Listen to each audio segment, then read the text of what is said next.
এটা চ্যাপ্টার 12। তো এই চ্যাপ্টার 12 এর পলিসি প্রপোজাল স্টেজ সম্পর্কে আমি আলোচনা করব। তো এখানে এই চ্যাপ্টারে আমরা কি কি শিখবো আমি একটু ওভারভিউ দিয়ে দিই। তো এখানে আমি যেটা শিখবো সেটা হচ্ছে প্রসপেক্টাস কি, প্রপোজাল ফর্ম কি, এজেন্ট রিপোর্ট কি, মেডিকেল এক্সামিনার রিপোর্ট কি, মোরাল হ্যাজার্ড, এজ প্রুফ আর নো ইওর কাস্টমার। তো টোটাল 7খানা জিনিস আমি শিখবো এবং এগুলো খুবই ইম্পর্টেন্ট এক্সামের দিক থেকে।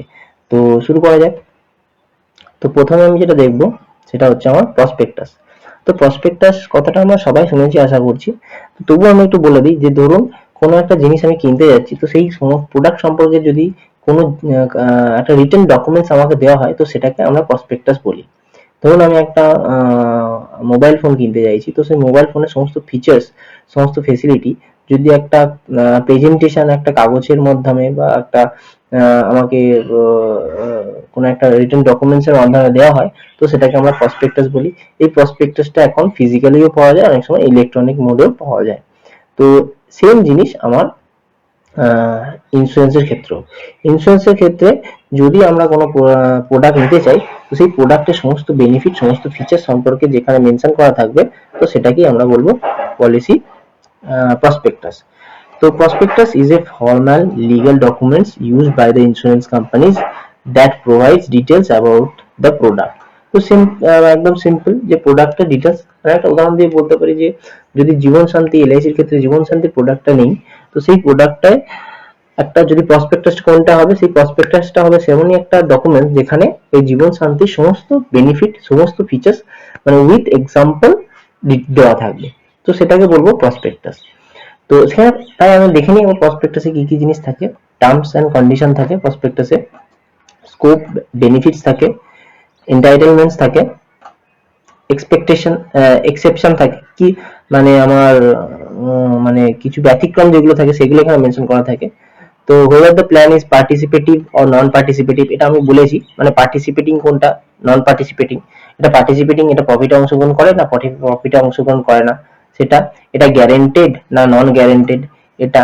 তো সমস্ত এই পলিসি সংক্রান্ত সমস্ত জিনিস এটা মেনশন করা থাকে। তো এখানে মানে ওই মেইনলি হচ্ছে যে ওই পলিসির সংখ্যা প্রোডাক্ট সম্পর্কে কাস্টমারকে অবহিত করার জন্য যে ডকুমেন্টসটা আমরা দেওয়া হয় কাস্টমারকে, তো সেটাকে বলা হয় প্রসপেক্টাস।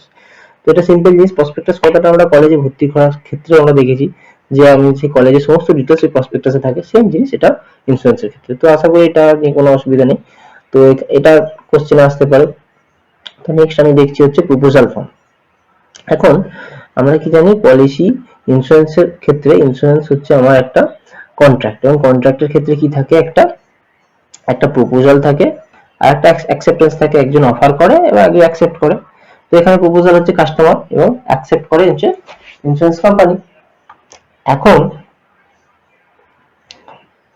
এখন কাস্টমার ইন্স্যুরেন্সের কাছে অ্যাপ্লাই করে, সেটা এটা ডকুমেন্টস দিয়ে লিখিতভাবে অ্যাপ্লাই করে। তো application documents use by making proposal is commonly known as proposal form. মানে হচ্ছে কাস্টমার যে ফর্মটাতে সমস্ত কিছু তার ডিটেলস দিয়ে ইন্স্যুরেন্স কোম্পানির কাছে আবেদন করে, প্রপোজ করে, তো সেটা কি বলে প্রপোজাল ফর্ম। মানে অন্যভাবে আরেকভাবে বলতে গেলে যে কোনো একটা ইন্স্যুরেন্স করতে গেলে আমাকে যে ইন্স্যুরেন্সের ফর্মে আমাকে সাইন করতে হয় এবং সমস্ত আমাকে ডিটেলস জানাতে হয়, যে আমার এজ কত, আমার নমিনি কে হবে, আমার ফ্যামিলি ডিটেলস, আমার হেলথ কন্ডিশন, মানে সমস্ত আমার ইনকামের ব্যাপার দিকটা, তো সমস্ত যেখানে যে ফর্মে আমাকে মেনশন করতে হয় যেই ফর্মটা, এবং যেই ফর্মটা এজেন্ট ইন্স্যুরেন্স কোম্পানিতে জমা করে, তো সেটাকে আমরা প্রপোজাল ফর্ম বলি। একদম সোজা সাপটা জিনিস। তো এটা কি, the proposal form has been defined under IRDAI regulation 2002 এর রেগুলেশনের গাইডলাইন্স অনুযায়ী এটাকে মেনশন করা আছে। তো এখানে আরো ডিটেইলস দেওয়া আছে। It means a form that is defined by the proposer for the insurance for furnishing all the material information। এখানে মেটেরিয়াল ইনফরমেশন বলতে কাস্টমারের সমস্ত জিনিস, মানে তার হেলথ থেকে শুরু করে তার ফ্যামিলি ডিটেলস থেকে শুরু করে তার ইনকামের ডিটেলস থেকে শুরু করে তার নমিনি, তার ডেট অফ বার্থ, তার অ্যাড্রেস, এভরিথিং, মানে সমস্ত কিছু সেখানে মেনশন করা থাকবে। এবং এটা জমা করার পর ইন্স্যুরেন্স কোম্পানি ভাববে যে আমি প্রপোজালটাকে অ্যাকসেপ্ট করব কি অ্যাকসেপ্ট করব না, মানে whether they will accept or decline। So এটা অ্যাকসেপ্ট করতে পারে, ডিক্লাইন করতে পারে। যদি যদি অ্যাকসেপ্ট করে তো তাহলে পলিসি ইস্যু হয়ে গেল, ডিক্লাইন করলে পলিসিটা ইস্যু হবে না। তো এই হচ্ছে মেন ফান্ডা। তো হচ্ছে এখানে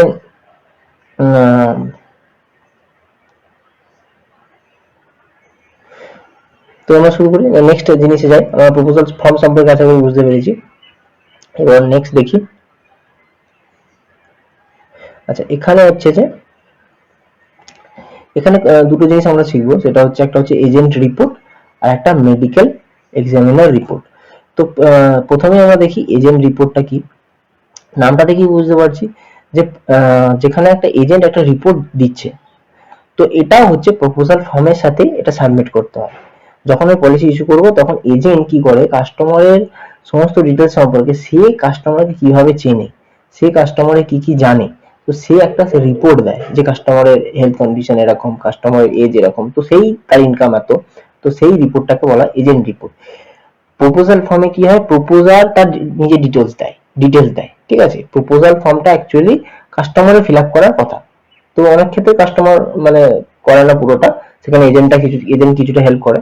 তো যাই হোক, প্রপোজাল ফর্মটা কাস্টমার ফিল আপ করে, এজেন্ট রিপোর্টটা এজেন্ট ফিল আপ করে এবং মেডিকেল এক্সামিনেটর রিপোর্টটা একজন ডাক্তার করে, সেটা আমি পরে বলছি।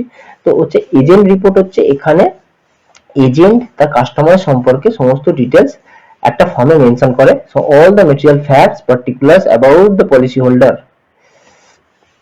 relevant to risk assessment need to be revealed by the agent। তো এজেন্টকে প্রত্যেকটা ডিটেলস রিভিল করতে হবে ইন্স্যুরেন্স কোম্পানির কাছে, কোনো কিছু লুকালে চলবে না। এখন একটা জিনিস হচ্ছে যে যেহেতু কাস্টমারকে এজেন্টই প্রথম তাকে মিট করে এবং এজেন্টই কাস্টমারকে ইন্স্যুরেন্স কোম্পানির কাছে নিয়ে আসে, তো সেই জন্য এজেন্টকে বলা হয় প্রাইমারি আন্ডাররাইটার। এটা কিন্তু ইম্পর্টেন্ট এক্সামের দিক থেকে। তো যদি বলা হয় who is the primary underwriter, agent is the primary underwriter. কারণ হচ্ছে দেখুন, প্রথমে এখানে জানতে হবে আন্ডাররাইটিংটা কি।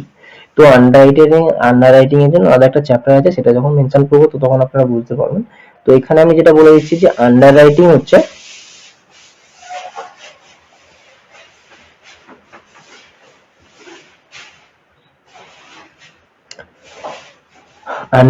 হচ্ছে যখন কোনো একটা পলিসি প্রপোজাল ফর্ম যখন জমা পড়ে, তো ইন্স্যুরেন্স কোম্পানি কি করে সেটাকে অ্যাসেস করে এবং অ্যাসেস করে দেখে যে প্রিমিয়াম কত হওয়া উচিত, এটা কি নরমাল রেটে হওয়া উচিত না এক্সট্রা চার্জে হওয়া উচিত, বা অথবা এই পলিসিটাকে অ্যাকসেপ্ট করা যাবে কি যাবে না। তো এই যে প্রসেসটা যেখানে ইন্স্যুরেন্স কোম্পানি অ্যাসেস করছে প্রপোজাল ফর্মটাকে কাস্টমারের ডিটেলস গুলো দেখে, তো এই প্রসেসটাকে বলা হয় আন্ডাররাইটিং প্রসেস। তো এই আন্ডাররাইটিং যে করে তাকে বলা হয় আন্ডাররাইটার।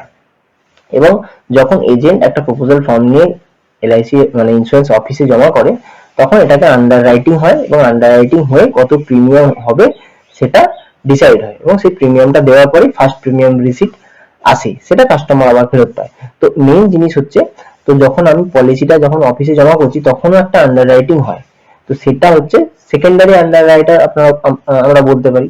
তো সেখানে কি হয়, সেখানে ইন্স্যুরেন্স কোম্পানি পলিসিকে জাজ করে এবং পলিসি যে প্রপোজাল ফর্মটাতে যা লিখেছে তার উপর।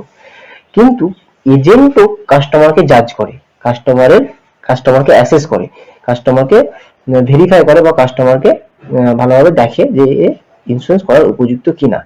যেহেতু এজেন্ট প্রথম দেখে এই স্টেজটা, যেহেতু এজেন্টই কাস্টমারের কাছে প্রথম যাচ্ছে, তাই এজেন্টকে বলা হয় প্রাইমারি আন্ডাররাইটার। কারণ এজেন্টই প্রথম কাস্টমারকে মানে পরীক্ষা নিরীক্ষা করছে যে এই প্রিমিয়ামটা দেওয়ার উপযুক্ত কিনা বা ইন্স্যুরেন্স করার উপযুক্ত কিনা। তো এই জন্য এজেন্টকে প্রাইমারি আন্ডাররাইটার বলা হয়। আশা করি এটা বুঝতে পেরেছেন। তো এখানে যে এজেন্টস রিপোর্টে কি কি থাকবে, কাস্টমারের হেলথ থাকবে, হ্যাবিট থাকবে, অকুপেশন থাকবে, ইনকাম থাকবে, ফ্যামিলি ডিটেইলস থাকবে, সমস্ত কিছু এখানে থাকবে। আচ্ছা, এবার হচ্ছে তাহলে কিছু কিছু পলিসি ইস্যু করার সময় কাস্টমারের মেডিকেল টেস্ট করাটা প্রয়োজন পড়ে। কারণ হচ্ছে অনেক ক্ষেত্রে কাস্টমারের এজ বেশি হয়ে যায় বা দেখা যাচ্ছে রিসেন্টলি কোনো একটা ডিজিজে ভুগেছে, তো তার ফলে তার হেলথ কন্ডিশনটা দেখে নেওয়া উচিত। যদি তার হেলথ কন্ডিশন খারাপ হয় তো তাহলে হতে পারে ইন্স্যুরেন্স কোম্পানি যে পলিসিটা ইস্যু নাও করতে পারে, আর করলেও অথবা এক্সট্রা প্রিমিয়াম নিতে পারে। তো এই হচ্ছে ব্যাপার। তাহলে যখন আমার মেডিকেল লাগবে তখন সেটাকে বলা হয় মেডিকেল কেস, আর যদি মেডিকেল না লাগে সেটাকে বলা হয় নন মেডিকেল কেস। এবার কখন মেডিকেল লাগবে কখন মেডিকেল লাগবে না সেটাকেই সেই প্রসেসটাই মানে আন্ডাররাইটিং এর মাধ্যমেই আসে। মানে আন্ডাররাইটিং করার পরই জানা যায় যে এই পলিসিটাতে মেডিকেল করতে হবে বা এই পলিসিটাতে মেডিকেল ছাড়াও হয়ে যাবে। তো সাপোজ আন্ডাররাইটিং করার সময় দেখা গেল এটাতে মেডিকেল লাগবে, তো তাহলে মেডিকেল করতে হবে। তো মেডিকেল করার জন্য একটা আমাদের প্রত্যেক ইন্স্যুরেন্স কোম্পানির কাছে কি কি আছে, একটা এমপ্যানেল ডক্টর আছে। সেই ডক্টর কি করে, প্রত্যেকটা মানে ইন্স্যুরেন্স কোম্পানির কাছে সেই ডক্টর কি করে, তার সমস্ত মেডিকেল টেস্ট করে এবং সেখানে একটা সেই রিপোর্ট দেয়, সেখানে হাইট, তার ওয়েট, তার ব্লাড প্রেশার এবং কার্ডিয়াক স্ট্যাটাস বা অন্যান্য তার রিপোর্ট গুলো দেয় যে তার হেলথ কন্ডিশনটা কেমন। সেই রিপোর্টটাকে প্রপোজাল ফর্মের সাথে অ্যাটাচ করে জমা করতে হয়। তো এটাকে বলা হয় মেডিকেল এক্সামিনার রিপোর্ট। যদি মেডিকেল না হয়, নন মেডিকেল কেস হলে, তাহলে এগুলো কোনো কিছুই লাগবে না। তো তাহলে সেই ব্যাপারটা মেডিকেলের কোনো গল্পই আসবে না, তাহলে এটাকে বলা হয় নন মেডিকেল কেস। তো এই হচ্ছে ব্যাপার। যদি কাস্টমারের এজ কম হয় এবং তার হেলথ কন্ডিশন খুব ভালো থাকে, তো এগুলো উইদাউট মেডিকেলি সমস্ত কিছু হয়ে যায়। তো আশা করি ব্যাপারটা ক্লিয়ার আছে। এবার নেক্সট আমরা যাচ্ছি।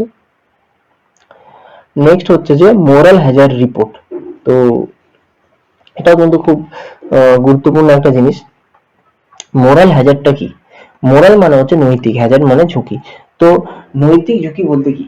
নৈতিক ঝুঁকি বলতে ধরুন আমি একটা উদাহরণ যদি দিই, যে একটা মানে কাস্টমার সে তার অফিসে ইন্স্যুরেন্স করেছে, ফায়ার ইন্স্যুরেন্স মানে আগুনের ইন্স্যুরেন্স করেছে, এবং সে যেহেতু যখনই ইন্স্যুরেন্সটা তার ইস্যু হয়ে গেছে তখনই তার মধ্যে একটা নেগলিজেন্স চলে আসবে যে সে ফায়ারের সম্পর্কে ইন্স্যুরেন্স নেওয়ার আগে যে যতটা প্রতিরোধ ব্যবস্থা সে নিত, ইন্স্যুরেন্স নেওয়ার পর সে আর অতটা একটু ঢিলে দিয়ে দেবে, তার সেই এটা এফর্টটা থাকবে না। ফলে কি হবে, ইন্স্যুরেন্স কোম্পানির কাছে সেটা রিস্ক হয়ে যাবে, কারণ যেহেতু সে প্রতিরোধ ব্যবস্থাটা সে তুলছে না, তাহলে কি হবে, ফায়ার যে কোনো সময় লাগতে পারে। তো এটা যে কাস্টমারের একটা নৈতিক, তার একটা যেটা কর্তব্য ছিল সে সেটা করছে না, কারণ তার ইন্স্যুরেন্স নেওয়া আছে। তো এইটাকেই বলা হয় মোরাল হ্যাজার্ড। তো এখানে যে এক্সাম্পলটা দিয়েছে, যে John Doe recently purchased a life insurance policy. সে একটা লাইফ ইন্স্যুরেন্স পলিসি কিনেছে। এবার যেহেতু সে লাইফ ইন্স্যুরেন্স পলিসি কিনে নিয়েছে, তো তার চিন্তা ভাবনা হয়ে গেছে যে আমি মরে গেলেও আমার ফ্যামিলির কোনো চিন্তা ভাবনা নেই, কারণ সে বড় একটা সাম অ্যাসিওর্ড সে টাকা পেয়ে যাবে। তার ফলে কি হবে, তার লাইফের প্রতি যে মানে তার লাইফে যে সিকিউর থাকার যে টেন্ডেন্সিটা, সেটা তার একটু কমে যাবে। ফলে সে আনসিকিউর বা ডেঞ্জারাস জায়গাতে সে কাজ শুরু করবে। তো এখানে যেটা দিয়েছে, he decided to go skiing. তো সে স্কিইং করতে চলে গেছে একদম পাহাড়ে, একটা বিপজ্জনক পাহাড়, সেখানে যে কোনো সময় যা কিছু বিপদ হতে পারে। তো সেই জিনিসটা যেহেতু তার পলিসি আছে, তার জন্য তার মধ্যে এই মানে একটা নেগলিজেন্স চলে এসছে। তো এটাকেই বলা হয় মোরাল হ্যাজার্ড। তো মোরাল হ্যাজার্ডের জন্য মোরাল হ্যাজার্ড রিপোর্ট একটা কাস্টমারকে দিতে হয়। মানে এখানে এজেন্ট সেই মোরাল হ্যাজার্ড রিপোর্টটা ফিল আপ করে জমা করে। তো এখানে কি হয়, কাস্টমারের বেসিক্যালি বেশ কিছু জিনিস এখানে ফিল আপ করতে হয়, তার হেলথ হ্যাবিটস, তার অকুপেশন, তার ইনকাম, তার সোশ্যাল ব্যাকগ্রাউন্ড, এগুলো ফিল করতে হয়। তাহলে সেখান থেকে তার একটা মোরাল হ্যাজার্ডের তার একটা টেন্ডেন্সি বোঝা যায়। ইন্স্যুরেন্স কোম্পানি এইগুলো থেকে তার ডেটা থেকেই বোঝার চেষ্টা করে যে কাস্টমার মধ্যে এই মোরাল হ্যাজার্ড জিনিসটা আছে কি নেই। তো সম্পূর্ণ রকম হয়তো বোঝা যাবে না, কিন্তু তবুও ইন্স্যুরেন্সের কিছু সিস্টেম আছে, তারা এখান থেকে কিছুটা আইডিয়া করতে পারে। তো এই হচ্ছে ব্যাপার। এবার হচ্ছে এজ প্রুফ। এজ প্রুফ তো ইন্স্যুরেন্সের ক্ষেত্রে খুবই গুরুত্বপূর্ণ, কারণ এজটা দেখি কাস্টমারের মানে ইন্স্যুরেন্সের জিনিসটা বোঝা যায়। যদি এজ বেশি হয় কাস্টমারের, তো মরে যাওয়ার সম্ভাবনাও বেশি। মানে বয়স যত বাড়বে তত মানুষের মৃত্যু সম্ভাবনাটা বাড়বে। তো ফলে কাস্টমারের ক্ষেত্রে ইন্স্যুরেন্সের ক্ষেত্রে রিস্ক বাড়বে। তো রিস্ক বাড়লে ইন্স্যুরেন্স কোম্পানি কি করবে, প্রিমিয়াম বাড়িয়ে দেবে। তো একই পলিসি একটা অল্প বয়সী কাস্টমারের ক্ষেত্রে প্রিমিয়াম কম হবে। ওই একই পলিসি যদি একটা আমি বয়স্ক লোকের ক্ষেত্রে করি, তাহলে তার প্রিমিয়ামটা বেশি হবে। একই পলিসিতে এজেড লোকের প্রিমিয়াম বেশি হবে। এটা তো একদম ক্লিয়ার আশা করি। তো এই যে ব্যাপারটা, এই জন্যই আমার ক্ষেত্রে এজ প্রুফটা থাকা খুব দরকার, এবং এজটাকে আমার অ্যাকুরেটলি জানতে হবে। তো এজ প্রুফের ক্ষেত্রে আমাকে এজ গ্রুপটাকে দুটো ভাগে ভাগ করেছে, একটা হচ্ছে standard age group, non standard age group. তো আমরা অ্যাকচুয়ালি প্রথমটা নন স্ট্যান্ডার্ড দিয়ে দেখবো, নন স্ট্যান্ডার্ড কারা কারা এটাকে মনে রাখবো। আর এই নন স্ট্যান্ডার্ড বাদ দিয়ে বাকিগুলো সব স্ট্যান্ডার্ড। তো এটা মনে রাখবো, কারণ এটা এক্সাম মানে এক্সামে খুবই আসে, একটা এক্সাম্পল দিয়ে এটাকে বুঝিয়ে দেয়, মানে কোশ্চেন জিজ্ঞেস করে বিভিন্ন ঘুরিয়ে ঘুরিয়ে। তো মেন হচ্ছে নন স্ট্যান্ডার্ড এজ প্রুফ কি? নন স্ট্যান্ডার্ড মানেটা হচ্ছে যেগুলো স্ট্যান্ডার্ড নয়, যেগুলো যে এজ প্রুফ গুলো খুব একটা ভালো নয়, যেগুলোতে সঠিক এজ প্রুফ সম্পর্কে একদম অ্যাকিউরেট জানা যায় না, তো সেগুলো নন স্ট্যান্ডার্ড। তো সেগুলো কি কি হতে পারে? হরোস্কোপ হতে পারে। হরোস্কোপ বলতে যেগুলোকে বলা হয় পঞ্জিকা বা এগুলো থেকে যেগুলো মানে কুণ্ডলী যেটাকে বলা হয়, তো এটা হরোস্কোপ। রেশন কার্ডও এখনকার দিনে এজ প্রুফ, সঠিক এজ প্রুফ নয়। Affidavit by the way of self declaration, আমি নিজেই সেলফ ডিক্লারেশন দিয়ে দিলাম যে আমার এজ এত, তো এটাও সঠিক নয়। তো সার্টিফিকেট অফ ভিলেজ পঞ্চায়েত থেকে একটা সার্টিফিকেট দিল, এটাও সম্পূর্ণভাবে সঠিক নয়, কারণ এই ডকুমেন্টস গুলোতে যে কোনো সময় ম্যানিপুলেট করা যেতে পারে, চেঞ্জ করা যেতে পারে, নিজের মতো করে করা যেতে পারে। তো এগুলো নন স্ট্যান্ডার্ড এজ প্রুফ। তো আমাকে এই চারটে নন স্ট্যান্ডার্ড এজ প্রুফ মাথায় রাখতে হবে, এবং এই চারটে বাদে বাকি সমস্ত গুলো হচ্ছে স্ট্যান্ডার্ড, সরি এখানে বাকিগুলো সমস্ত স্ট্যান্ডার্ড এজ প্রুফ। তো এইটাকে আমাকে দেখতে হবে। তো এই হচ্ছে চারটে আমার স্ট্যান্ডার্ড এজ প্রুফ, আর এগুলো হচ্ছে আমার নন স্ট্যান্ডার্ড এজ প্রুফ। তো এখান থেকে কোশ্চেন কিন্তু আসবে, একটা কি দুটো কোশ্চেন আশা করি এখান থেকে আসবে। আমাকে এই চারটে শুধু মুখস্থ রাখতে হবে, চারটে আমার নন স্ট্যান্ডার্ড এজ প্রুফ কি কি। ঠিক আছে, তো নেক্সট আমি দেখি।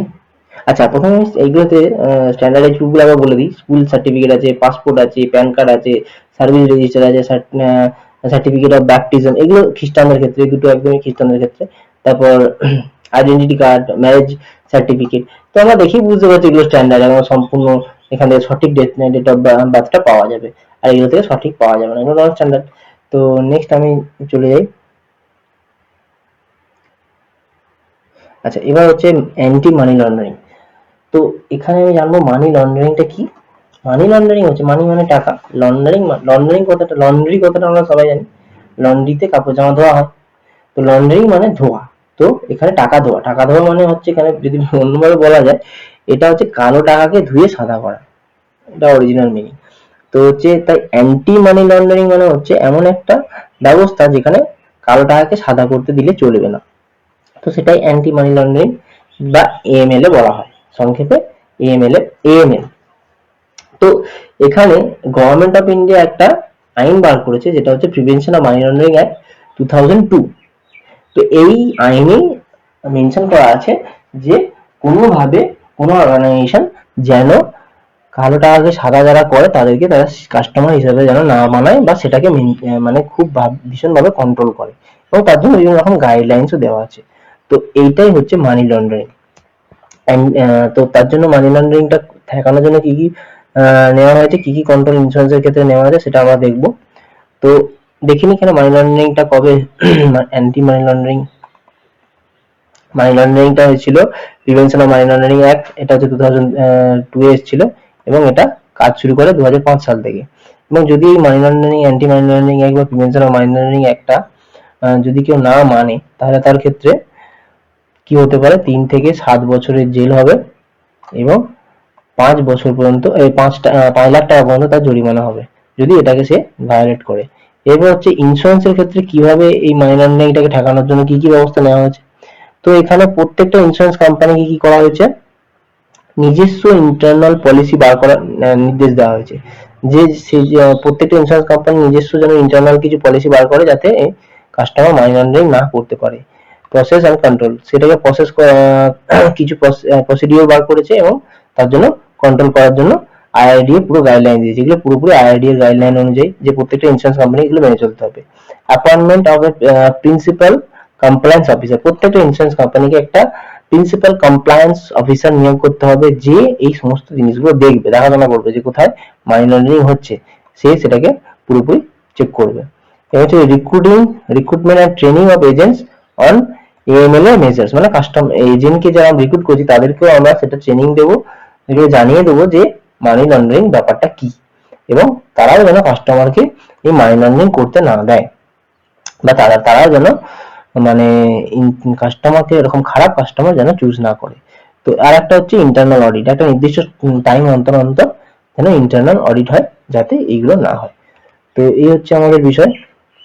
এবার হচ্ছে লাস্ট যে জিনিসটা হচ্ছে নো ইউর কাস্টমার বা কেওয়াইসি। তো এটা আমরা সবাই জানি, নো ইউর কাস্টমার একটা ব্যাংকে আমরা কেওয়াইসি করে করে এখন এমন হয়ে গেছে, এটা কাউকে বলতে হবে না, তবুও আমি আবার ইন্স্যুরেন্সের ক্ষেত্রে বলে দিই। তো এখানে হচ্ছে নো ইউর কাস্টমার বা কেওয়াইসি। তো যেহেতু কাস্টমারের মধ্যে অনেক রকম মানে খারাপ কাস্টমার আমাদের এই মানে অর্গানাইজেশনে আসতে পারে এবং আমাদের অর্গানাইজেশনটাকে বিভিন্নভাবে নোংরাভাবে তাদের নিজস্ব স্বার্থের জন্য ব্যবহার করতে পারে। তো সেটা যাতে না করতে পারে তার জন্য আমাদের কাস্টমারকে ভালোভাবে জানতে হবে, চিনতে হবে। কাস্টমার যেন সঠিক হয়, ভুয়ো কাস্টমারকে আমরা আমাদের অর্গানাইজেশনে স্থান দেব না। তো তার জন্য কেওয়াইসি গাইডলাইন্স। তো কেওয়াইসি গাইডলাইন্সে কি কি বলা হয়েছে, কাস্টমারের সঠিকভাবে জানতে হবে এবং তার অ্যাড্রেসটা জানতে হবে। তার কি কি লাগবে কেওয়াইসি করতে গেলে, তার ফটোগ্রাফ আমরা নেব, তার এজ প্রুফ আমরা একটা নেব, তার প্রুফ অফ অ্যাড্রেস নেব। সেখানে কিছু কিছু হতে পারে, অনেক কিছু হতে পারে, driving licence, passport, telephone bill, এগুলো হতে পারে। প্রুফ অফ আইডেন্টিটি, একটা আইডেন্টি কার্ড নেব, সেখানে আমার driving licence, passport, voter card, PAN card, Aadhaar কার্ডও হতে পারে। আর ইনকাম প্রুফ নেব, যদি তার হাই ভ্যালু ট্রানজাকশন হয় অবশ্যই আমি ইনকাম নেব, আইটি ফাইল বা মানে যদি ফর্ম অন্যান্য স্যালারিড পার্সন হয় তাহলে অনেক রকম ফর্ম আছে, সেই ফর্মগুলো আমরা তাদের কাছ থেকে নিতে হবে। তো এই হচ্ছে আমাদের ব্যাপার। তো এখানে আধার কার্ডকে যেমন আমরা আইডি প্রুফ হিসাবে দিতে পারি, প্যান কার্ডকে কিন্তু আইডি প্রুফ হিসাবে নিতে পারি, অ্যাড্রেস প্রুফ হিসাবে দিতে পারি, আবার আধার কার্ডকে আমরা অ্যাড্রেস প্রুফ হিসাবে নিতে পারি, আইডি প্রুফ হিসাবে নিতে পারি। তো এই হচ্ছে আমাদের কনসেপ্ট। তো মেন ব্যাপার হচ্ছে যে কেওয়াইসি কেন করতে হচ্ছে, যাতে কোনো খারাপ কাস্টমার আমাদের অর্গানাইজেশনে না আসে, যাতে সঠিক বা একদম জেনুইন কাস্টমার আমাদের অর্গানাইজেশনে আছে। অনেক ক্ষেত্রে কি হয়, মানুষ মানে সেরকম কাস্টমারের কোনো অস্তিত্ব নেই, ভুলভাল ডকুমেন্টস দিয়ে মানে একটা পলিসি করে নেয় এবং সেই পলিসি থেকে তারা মানে ডেথ সার্টিফিকেট, ভুলভাল ডেথ সার্টিফিকেট দিয়ে পরে একটা হিউজ টাকা নিয়ে নেয় এবং সেই টাকাটা তারা ইলিগাল কাজে ব্যবহার করতে পারে। তো যাতে এই ব্যাপারগুলো না হয় তার জন্য কেওয়াইসিটা খুব গুরুত্বপূর্ণ। তো আচ্ছা, এখানে একটা জিনিস বাকি রয়ে গেছে, সেটা হচ্ছে ফ্রি লুক পিরিয়ড। তো ফ্রি লুক পিরিয়ড নামটা দেখি মনে হচ্ছে ফ্রি লুক মানে হচ্ছে ফ্রিতে আমাকে দেখতে দিচ্ছে। তো এখানে নিয়মটা কি, পলিসি ইস্যু হওয়ার পর মানে পলিসি ডকুমেন্টস আমার হাতে পাওয়ার পর ইন্স্যুরেন্স কোম্পানি আমাকে 15 দিনের টাইম দেয়। 15 দিন ধরে আমি ডিসিশন নিতে পারি যে পলিসিটা আমি নেব কি নেব না। এই 15 দিনের মধ্যে যদি আমার মনে হয় যে পলিসিটা আমার জন্য নয় বা আমি এটা চাই না এই পলিসিটা, তাহলে এই পলিসিটা আমি ক্যান্সেল করতে পারি। তার জন্য কি করতে হবে, আমাকে একটা রিটার্ন ডকুমেন্টস কমিউনিকেশন আমাকে ইন্স্যুরেন্স কোম্পানিতে জমা করতে হবে এবং এখানে আমাকে যে যে প্রিমিয়ামটা আমি দিয়েছি ফার্স্ট ইয়ার প্রিমিয়াম, তো সেই প্রিমিয়ামটা আমাকে ফেরত দেওয়া হবে। তো এখানে একটা জিনিস গুরুত্বপূর্ণ যে আমি পলিসি ডকুমেন্টস যবে হাতে পেয়েছি তবে থেকে 15 দিন, নাকি আমি যবে ফার্স্ট প্রিমিয়াম দিয়েছি তবে থেকে 15 দিন, ঠিক আছে। তো পলিসি ডকুমেন্ট যদি আমি ফার্স্ট প্রিমিয়াম দেওয়ার 10 দিন বাদে পাই আর পলিসি ডকুমেন্টস পাওয়ার 10 দিন বাদে আমি ডিসিশন নিই যে আমি পলিসিটা ক্যান্সেল করব, তাহলে 10 থেকে 10 প্লাস 10 মানে 20 দিন বাদে আমি পলিসিটা ক্যান্সেল করছি। এখন এখানে কি হবে, যেহেতু আমাকে 20 দিন পলিসি ইন্স্যুরেন্স কোম্পানি আমাকে ইন্স্যুরেন্স কভারেজ দিয়েছে, 20 দিন তো আমাকে ইন্স্যুরেন্স কভারেজ দিয়েছে, ওই 20 দিনের মধ্যে যদি আমার কিছু হয়ে যেত ইন্স্যুরেন্স কোম্পানি আমাকে পুরো সাবমেসিডি দিত, যা বেনিফিট ছিল সেগুলোই দিত।